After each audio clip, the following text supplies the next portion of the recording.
Guys, my name is Song Paman and my metro number is 271221. Today, we are going to present about certification of using webinar application for online classes among UM students during MCO. For introduction, as we know, Malaysia announced MCO on 18 March 2020. As students, we all need to commit with these all new guidelines. For main ideas, our group took an initiative to make a survey on student certification of using webinar application throughout MCO. For dataset description, we have 7 nominal and 13 numeric for attributes. This is nominal and this is numeric. For preprocessing result section A, we have the result of gender, race, age, semester, and college. For preprocessing result section B, we have the result of type of electronic device mostly used by students, type of webinar application used for online classes, the rate of webinar application, duration of using the webinar applications, and the type of technical difficulties. For preprocessing result section C, UUM students, they do not know either they prefer or not with online learning than face-to-face learning with 29 neutral. By using webinar application, make 37% of them more understanding the T&L process. Internet connection problem makes 33 of them totally lose their interest in online classes. With various link and password of the classes that they're attending, some of them, 33%, make them confused, and some of them very satisfied with, also 33%. Some of them said that the webinar meeting room interface is beautiful and user-friendly with 47% neutral, and the content sharing on multiple windows are useful with 46% neutral. Average of students with 33% neutral chose the audio quality is better in this application than T&L in lecture hall. But also, unlimited participants are very unhelpful due to crashing audio with 31 neutral. The usage of this platform do not suitable for backing up assignment and quizzes get the rate from the student with the 39% neutral. Lastly, we can conclude that the majority of students do prefer going back to school for classes because it is the majority rate from the student with 54% very satisfied. That's all from me. Thank you. Hi guys, my name is Linda binti Muhammad with metric number 273219. Today I would like to share the analysis results for this group project. The first data extracted is from UUM student semester. Based on the survey, most of the students who participated in this survey was in between semester 1 and semester 2, with 76% of contribution. However, semester 7 to semester 8 students were the least participated number in this survey by only 2 students and contributes to 2% only.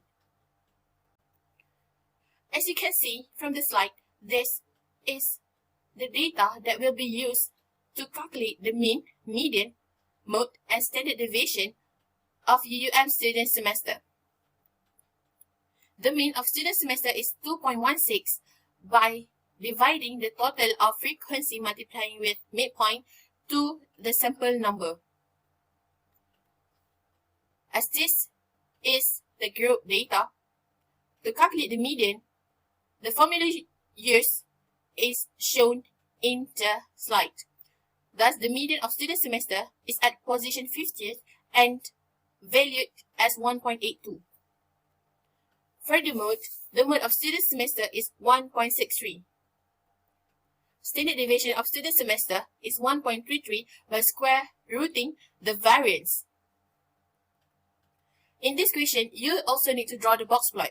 First, find the position of quartile for the first quartile, second quartile, and third quartile. Then, find the value of each quartile. For first quartile, the value is 1.16, 1.82 for second quartile, and 2.47 for the third quartile. You also need to calculate the interquartile range and the limit, as well as lower and upper.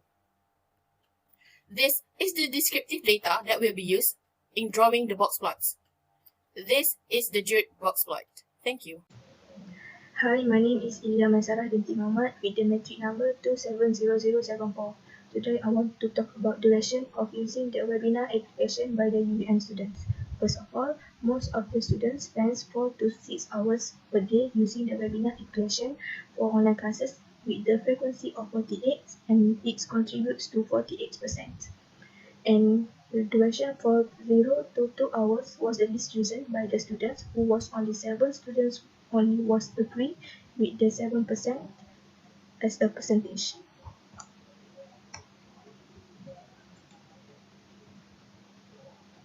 The table below show duration hours spent on the webinar application by the UM students. The data was in the table. This data we use to calculate the mean, median, and mode, also the standard deviation. The mean of duration hours spent on webinar application is 4.30.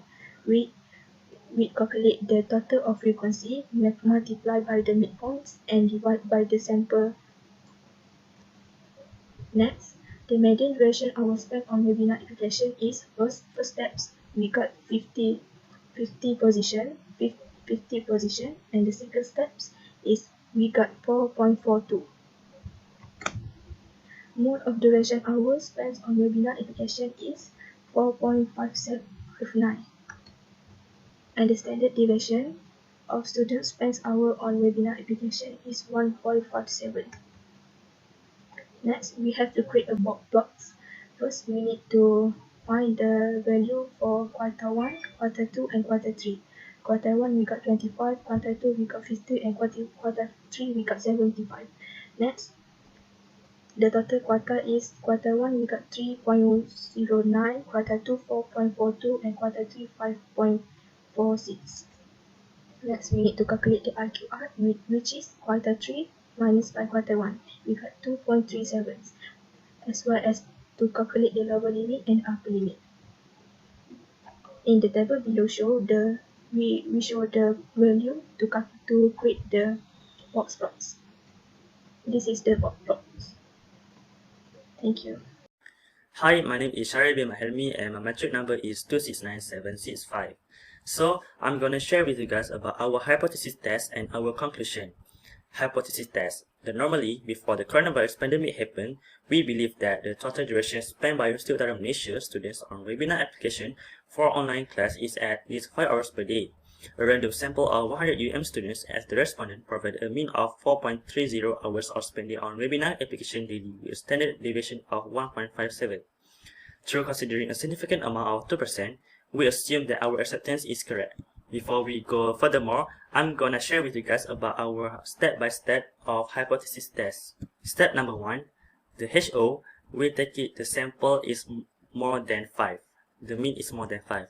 And the HA, the sample is less than 5. The mean is less than 5.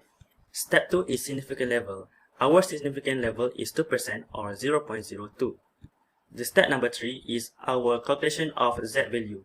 The Z value, after we calculate it, we get it 4.46. The step number 4 is the sign less in the HA indicates that the test is left tail. Area in the left tail is 0.02. So the critical value is negative 2.05. Step number 5, the value of Z is negative 4.46, which is we take it from step number 3. It is smaller than the critical value.